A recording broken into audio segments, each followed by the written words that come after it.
Hello, you are watching India Today Global. I am Pranay Upadhyay. India carried out Operation Sindhu strikes on Pakistan and hit various terror bases within the territory of Pakistan.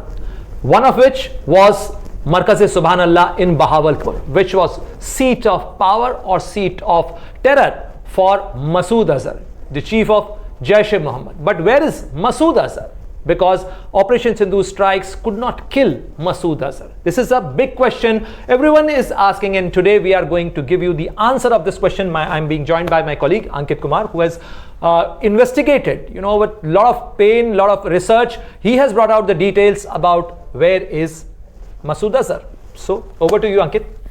So we will have to start from the statement made by Bilawal Bhutto Zardari.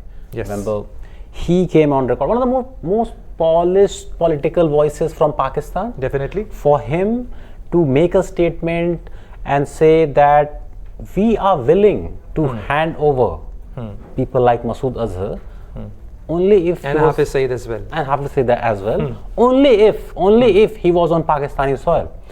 Now, Bhutto was probably right. Azhar is not on Pakistani soil. Is it? He is not on Pakistani soil. He is technically on a soil which is illegally occupied by Pakistan. Okay. He is in POK's Gilgit-Baltistan, as a place, as we know, is called Skardu, right? How do we know it? We will come to that. But let's begin our journey with Bahawalpur. Azhar being in Bahawalpur has never been a secret, right? Yes, everybody absolutely. knew since 2004. Since 2000, in fact. 2000, he was in Afghanistan. Absolutely, like when he got released in Kabul, and thereafter he went to Pakistan. Then he went on a countrywide tour. Yes. Spent some time in POK as well. That is where our two centers at Bahawalpur come in, right? When we say Jaish-e-Mohammed, a lot of people will be drawn to Bahawalpur, and they will assume it is Jamia Subhanallah, as you rightly said. But before Jamia Subhanallah, there was another mosque. Interesting story is that the mosque, they had to create a back door to the mosque, because the mosque is right beside the ancestral home of Masood Azhar. In fact, his mother still lives there. So he always remained in the same vicinity. But things started to change in 2016. The first surgical strike, the first surgical strikes, post-Uri surgical strikes. Post-Uri, that was when we started to see very uncanny movement from people likes of Saeed, likes of Salahuddin, because that was the first time India probably showed its intention that they are willing to cross the LOC and hit those launch pads. That was a politico-military message carried out by the India, that we can hit you, and we can hit you hard wherever you are. Yes. So coming back to Bahawalpur, just to give you an overview, right? In Punjab region, in south of Punjab, this is where Bahawalpur is. The epicenter of Jaish-e-Mohammed. The HQ is there, ancestral home is there, Jamia Osmano Ali is there, Jamia Subhanallah is there. So everything Jaish-e-Mohammed happens here. Very unlikely choice, Gilgit, a Shia dominated population, not because of the geography, because of the demography. Right? Absolutely. Not a lot of Deobandi affiliated mosques. You will see Ahle Hadith, to which Masood Azhar is associated. You will see a lot of Barelvi, Ahle Hadith sect, Ahle Sunnat sect mosques. So very unlikely place, and that is probably one of the reasons intelligence sources are telling us. That is probably one of the reasons why this place was chosen. He could have been sent to another place. Last time during Balakot, following Balakot, he was sent to Peshawar in KPK. Again, a different place. We will kind of look at what Bahawalpur looks like for Masood Azhar. But before you explain this map, Ankit, I would like you to reflect upon that. Who controls his movement? Is it Pakistani army? Is it Pakistani ISI which actually controls his movement, or he's changing his places on his own? As far as the placement of Azhar is concerned, especially in the aftermath of Pahalgam, when you don't have to be a rocket scientist to assume that India will retaliate. Right? Yes. When those kind of situations come up, it has to be the Pakistani military, the ISI. He kind of goes into the protective custody. Yes. Of course, it depends on the kind of character. They are so-called assets. Assets. Somebody like Hafiz Saeed, more punctual. More integrated with the Pakistani establishment. He is willing to kind of make adjustments. Yes. Azhar, more hardliner.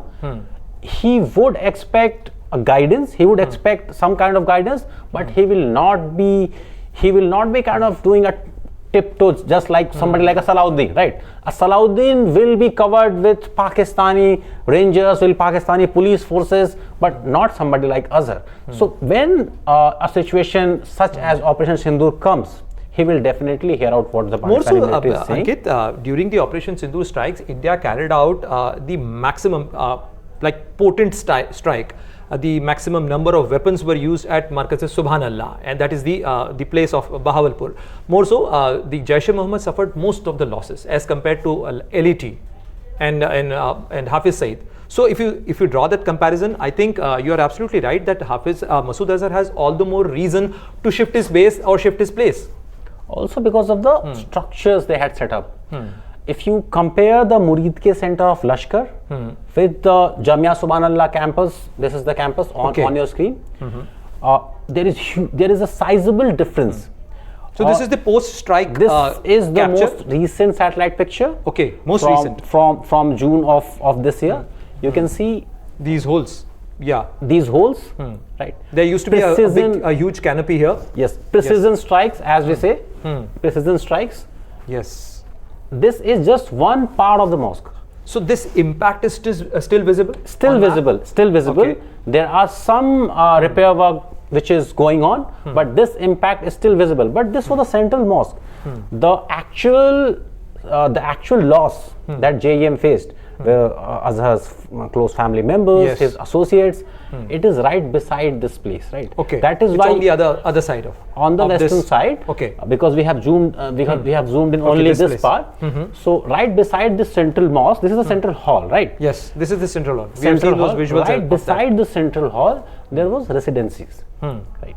And in those residencies, the close associates of Azhar, his family members, they used to live. And the stories of one of his sister, one of his his brother, cousin, they all also died. So what happened, Pranay, sometime, let's say 4-5 years back, this place was heavily publicized. Even if you go back, read our on archives, post Pulwama, we did the story here, and we said that this has to be the target. Yes.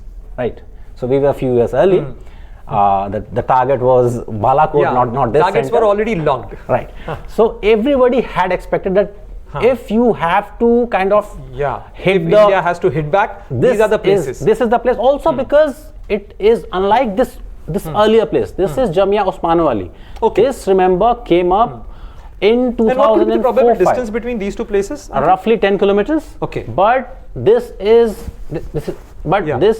a more urban, heavily populated area. Okay, more densely populated area. More densely populated.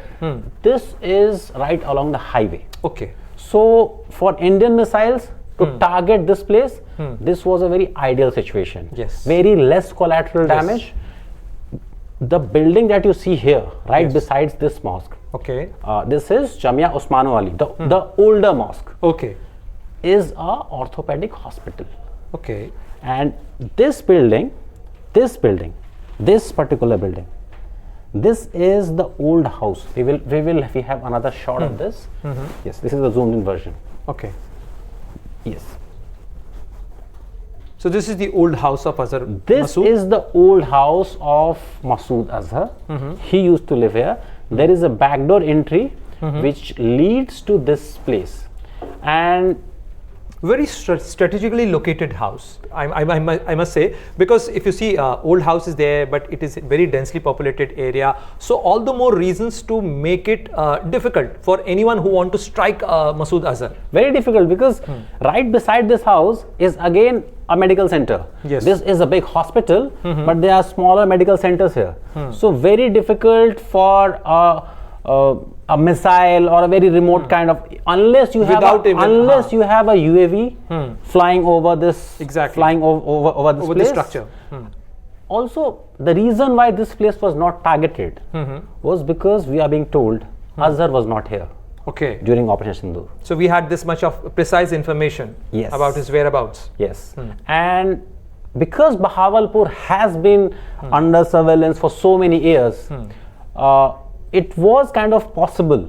Because even for technical you surveillance, track all these stories and all these targets very keenly. Can we say that similar to Fordo kind of operation which US carried out, that for 15 years officers have been monitoring those places in US establishment? Can we say that we also have similar kind of structure where like we are continuously monitoring these probable targets, and any new structure which is coming up, any new thing which is changing around the same in the vicinity of these structures? I have spoken to at least one geospatial expert who has been looking into all these things. His point is that it is rather easy to monitor a structure such as Fordo because it does not sit in a very densely populated Absolutely. You have a point. Yes. population, right? Yes. So that was a mountainous region. In fact, and a nuclear facility. In fact, on 5th of March earlier this year, on this very platform, Pranay, we did a story. We showed how Jamia Subhanallah, which sits in isolation, right besides a highway, a lot of empty spaces. So we could track what new expansion was happening there. This was 2 months before Operation Sindoor strikes. And we could actually measure the distance, we could actually measure the number of houses, the new structure which has come up. And based on those, we did a story. We said Jaish-e-Mohammed headquarters expands in whitelisted Pakistan. The story is still on Internet Global. So you can read this story. Right.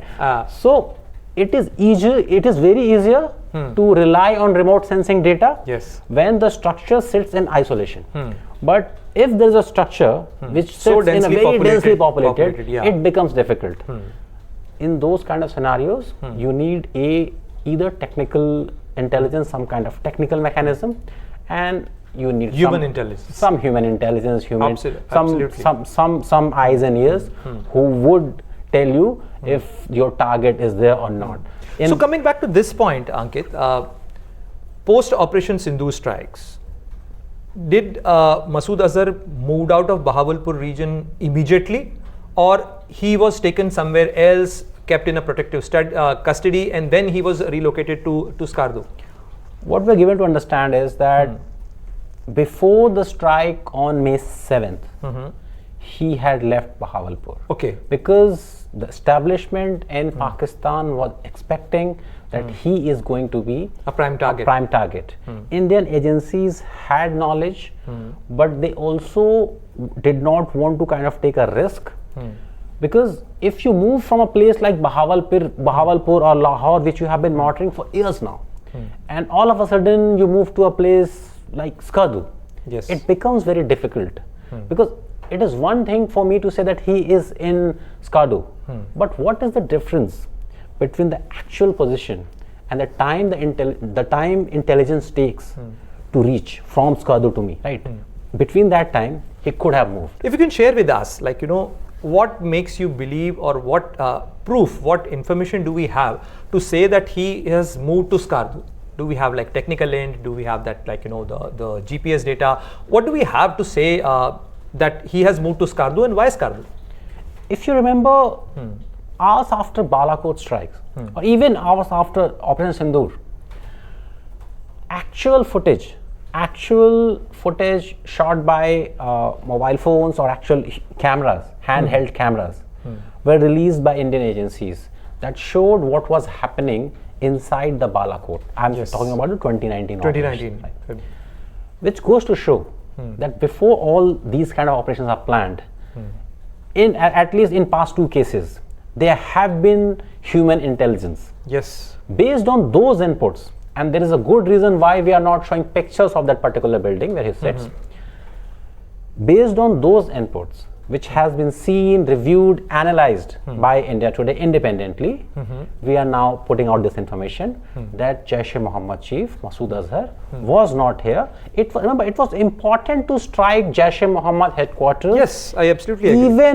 Even with the information that he was not there. Not there. Because that place symbolizes. Yes. It symbolizes that if you are out there to kill Indians, that is a safe harbor. That is a safe haven, right? Yes. You can recruit jihadis from all around Pakistan, yes, and they will be called to this place in Bahawalpur, and they will feel this protection of safety. Definitely, and this also makes Masood Azhar vulnerable, because the very message that we can hit Markaz Subhanallah, we can hit his terror headquarter, and also with the fact that his family was already there, his family members were there in the residential quarters of that area when he was away. So this is clearly a message, Ankit, that we can hit you hard even when you are not there and your family is vulnerable. And this is the place you call your home, right? Yes. So this psychological message, yes, that if you hit us, your home will not be safe. Yes, your home, your family is also equally vulnerable. Right.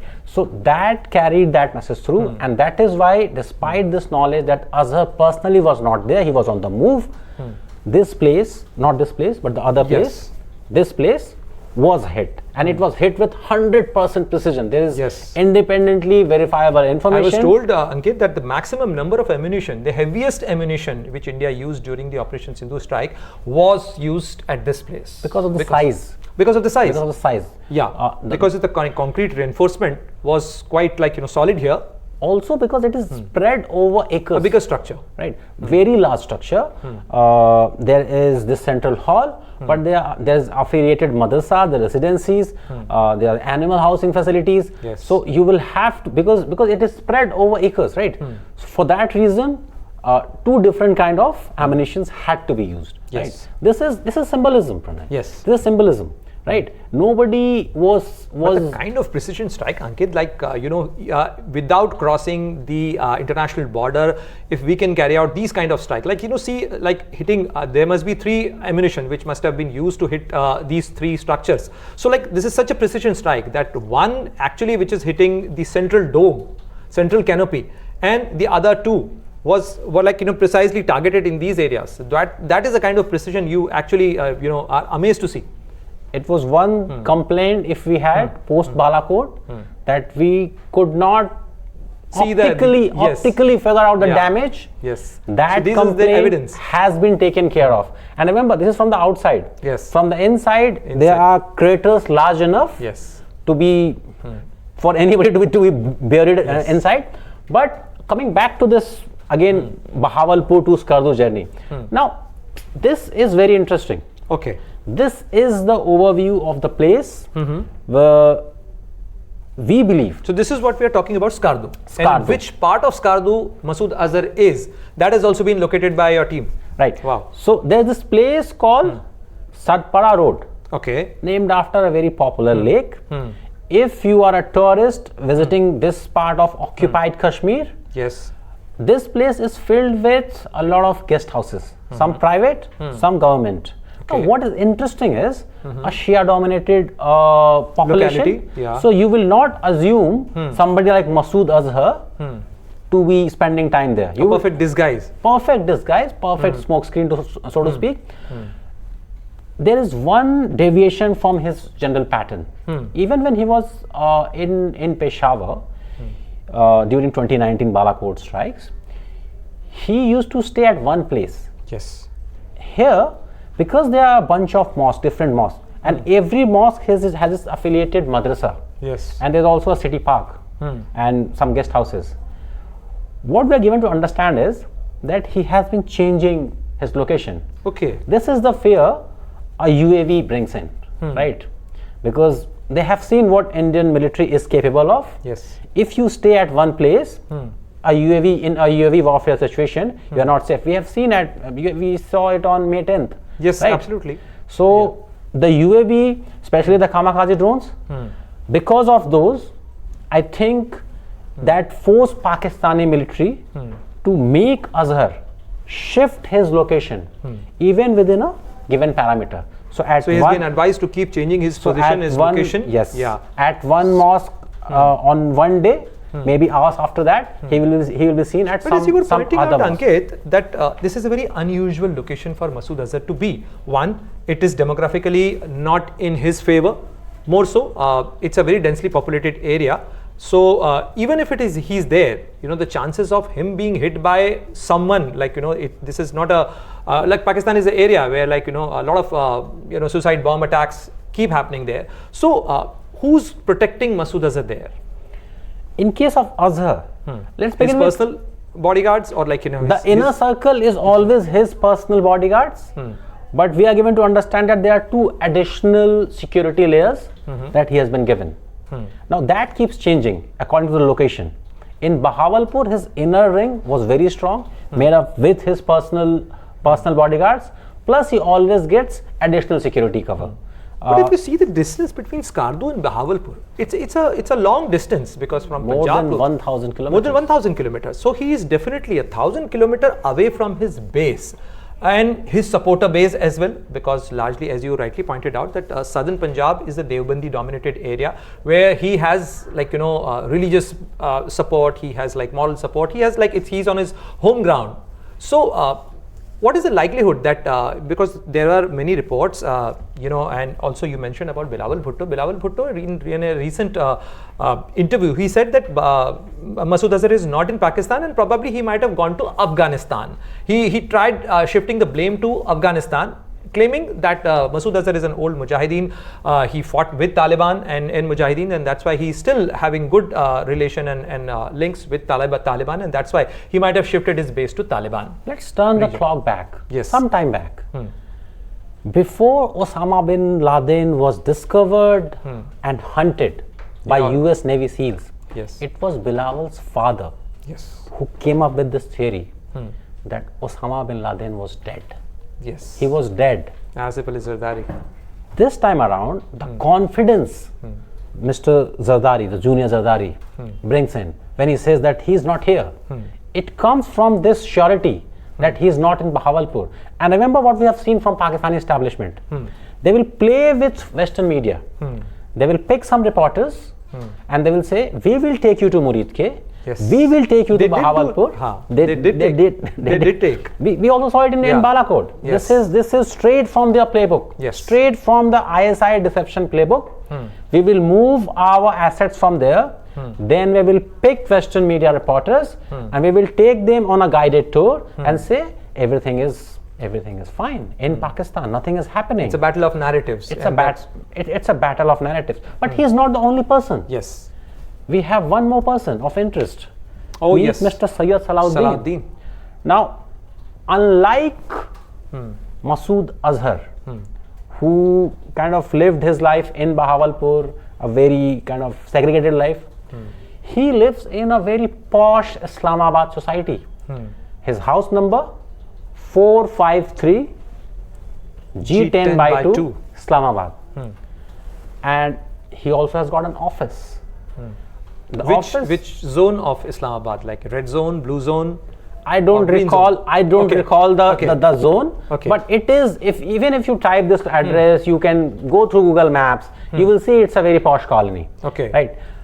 He has got an office at Burma Town, a suburban place. There is this masjid called Shishe Wali Masjid. Okay. So this guy lives here, and at least 3-4 days a week, he is seen visiting that place, surrounded with 4-5 gunmen. Yeah. And this is Mr. Syed Salahuddin, again designated not only by India but by the US. Absolutely. A designated terrorist living in a posh Islamabad colony, roaming freely. We have one more target, Absolutely. which is Mr. Hafiz Muhammad Saeed. Saeed. Again, Bilawal Bhutto Zardari saying that he is in custody. Again, he is not wrong. He is in custody, but he is at his home because he does not need to go anywhere. Not a custody for the conviction, but rather protection. Protection. And so much so that a private park has been created for one person right in the vicinity of his home office, there's this private park. Remember, before 2019, this was not his place of work. Yes. There's this place called Markaz Qadsiya, Yeah. right, in Lahore. But after 2019, there was a change in pattern. So Jawhar Town, E Block. Remember, there was a blast few years back. You mentioned here, Ankit, that the mosque plus madrasa with basements. Yes. So these basements are like, you know, the bunker positions for these guys, like the fortified places. We actually have video footage of this place. Oh, wonderful. And we actually have, which I think we played it on India Today TV. Yes. Some time back. We have eyewitness accounts, security guards who are telling Hafiz Saab ghar pe hain. Okay. We have again eyewitness account and video footage that shows multiple entry points. So what happens is, you could actually see. And this is also the secure area for Hafiz Saeed, because you said that main residence is here, then you have like mosque, madrasa with basement here, and then the main residence is also like one of the residences is also here, and there is a private park. So entire area is kind of like marked and demarcated for Hafiz Saeed and his people. A majority of the neighbors in this particular locality are retired military officials. Okay. In Jawhar Town. Again, a very posh locality. This building has been there for so many years. Yes. This is a fairly new construction. This has evolved over past few years. Okay. And it has kind of kept growing. So because we have seen historical satellite pictures, we can confirm there was a basement.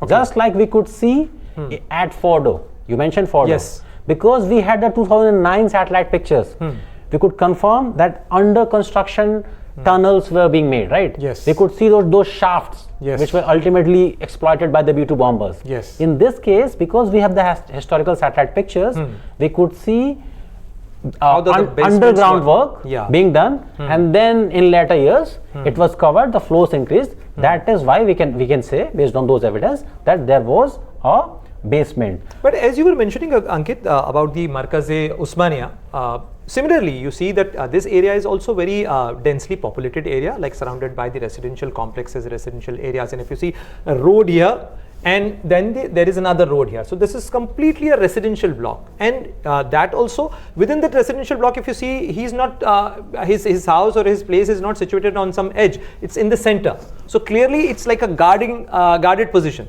So what happens is, and we have this entire sequence on camera. If you try to enter through one of these locations, there will be security persons who will check your ID. They will check if you're a local resident. If they find you suspicious, they will stop you. You will be stopped. If you don't have local residence proof, you will not be allowed. This place also has shops. So, you can come until here.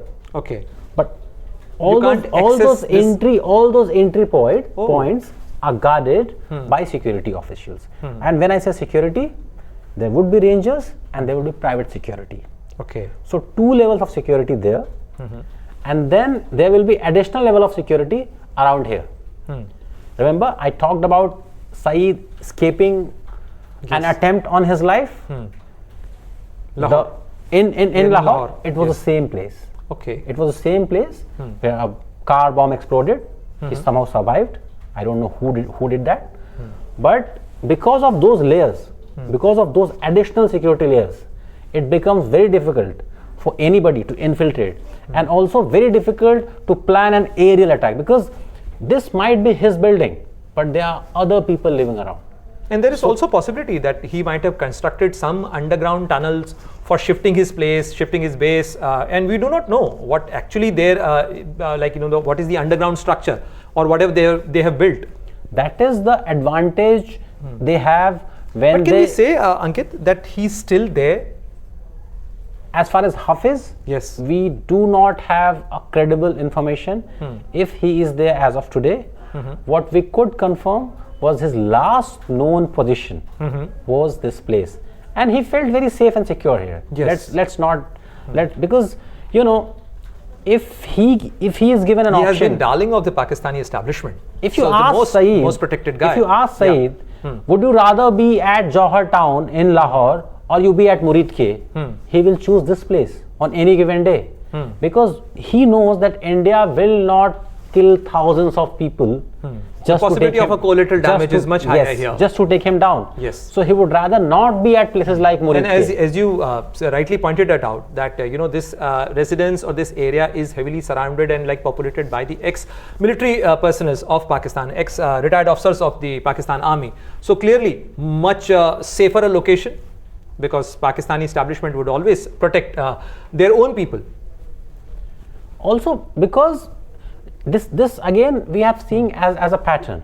It is no coincidence that this guy, again very much hunted by Indian intelligence and military, chooses this place. Few years back he used to live in Rawalakot. Yes. Right? Rawalakot, again, because of drone warfare. Drone warfare has brought in so many unknown elements. Yes. It has changed the dynamic. So you don't feel safe living in some safe haven, some outpost, some distant outskirt some post. cave, Yes. some underground facility in mountain. You would rather be here in a very urban, posh locality, where you would assume that Indian military will not kill innocent civilians. Yes. Right? So they are basically hiding behind innocent civilians, and this comes out to be the new modus. As a human shield. Human shield, of course. Yes. Thank you very much, Ankit. So Ankit has brought all these details, and keep tracking whatever Ankit brings to screen, because he put a lot of effort and research to bring out all these details. And as Ankit rightly pointed out, that Indian agencies keep tracking these places and these individuals, be it Hafiz, Saeed, Masood Azhar or Syed, Salahuddin and likes of that. So thank you for watching this video, and if you have any comment and if you want to know any specific detail, do share in comment box as well. Thank you very much.